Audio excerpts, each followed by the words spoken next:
Hey guys, welcome back. Um, this topic I wanted to talk about hire fast, fire faster. Um, I think hire fast is relatively easy to understand. If you find a good person, get the paperwork done, get the reference checks done. People don't want to be waiting around. There's a lot of these big corporate entities, takes months and months to hire people. Don't be that person. Being a small, agile, small business is what makes you great, and which actually is probably going to be what attracts a lot of the people to work for you. So getting them in the door quickly, efficiently, having a great onboarding process. One of the payroll systems that I would really recommend, and that helps facilitate all this, is Payworks. You check them out, payworks.ca. They're one of the biggest payment processors in Canada. Tried ADP, it was trash. Definitely don't recommend that. So don't get tricked into trying ADP. I would definitely recommend trying Payworks. Um, Fire fast. So this is a little bit, less self-explanatory than hire fast. You know, to see why you need to fire fast, just take a look at any one of the bad pharmacies you worked at. People get entrenched. A good anecdote is a bad apple can ruin the whole barrel. And I've done this. I've been hesitant to fire people.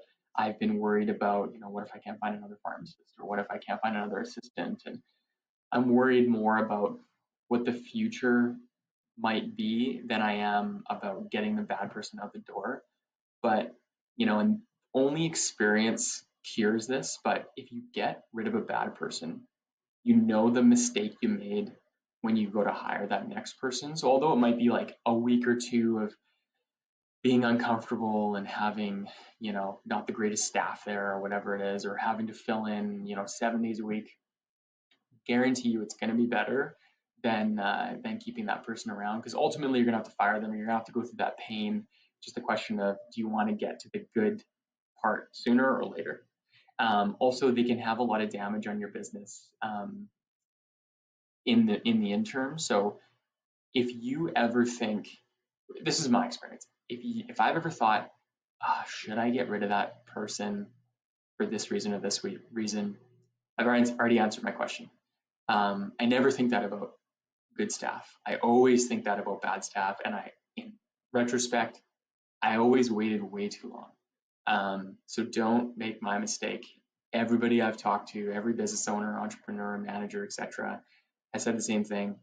If you're thinking about getting rid of somebody, I've already answered your question. Get rid of them. The stories, sorry, that should be stories, not the stores. The stories really start to come out after you've terminated somebody's employment. The other employees will start telling you, oh, they did this and they did this and they said this, and they were mocking you at this time or mocking another staff member. So if you're worried you don't have enough ammo now, you're definitely going to have enough ammo later after you've terminated them. So I wouldn't worry about that. Usually the anecdotes and stories come out pretty quickly after you've made that determination.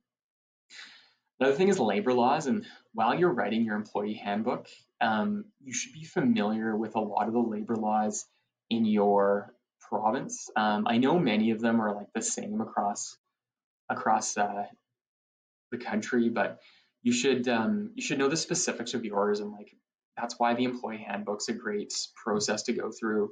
You have to understand that you have like the legislated laws, and then you also have common law as well. So that's like cases that have gone to the courts and have made specific determinations. This is mostly in and around terminations.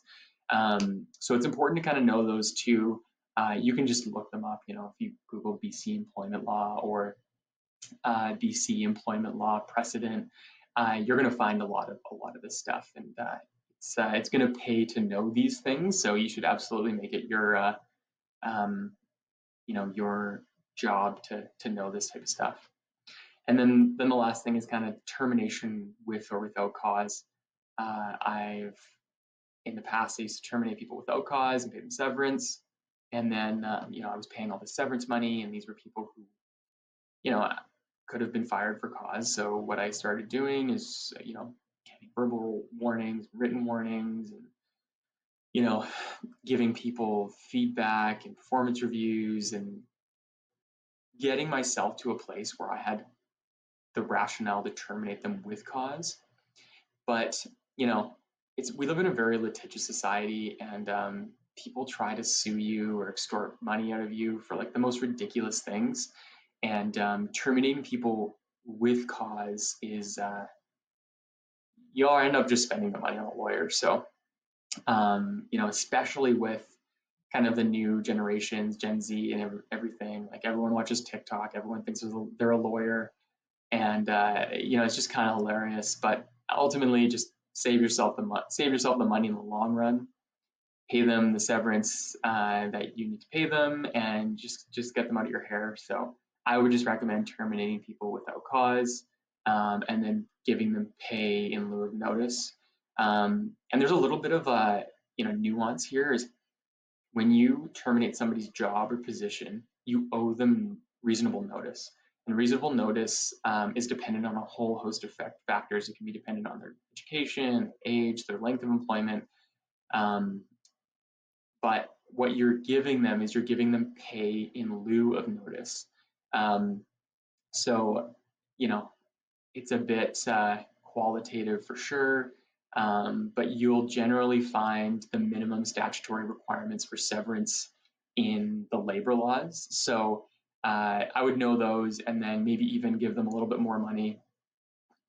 You can't get people to sign a release if you haven't paid them more than the statutory amount. So what we do is I pay somebody the statutory amount. So let's say that's 2 weeks or 3 weeks or whatever it is. And then I say, here's an additional week or 2 weeks of pay. If you sign the release, I know that I'm never gonna, you're not gonna darken my doorstep again or whatever. Try to come back to me later and say you owe me more money.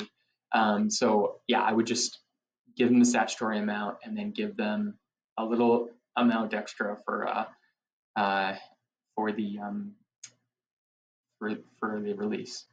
The other thing too is you have to remember you have to pay out everybody their vacation when when you fired them, or you have or they've quit. Another thing too in BC, if you terminate somebody's employment, you actually have to pay them sooner than the next pay period. I think it's something like 2 days or 3 days or something. It's like wildly inconvenient. But just know that there are these requirements. So you can't just wait till the next payroll to pay somebody. It has to be within some sort of period of time, 3 days in BC, I believe. Yeah, thanks for tuning into this module, and I'll see you in the next one.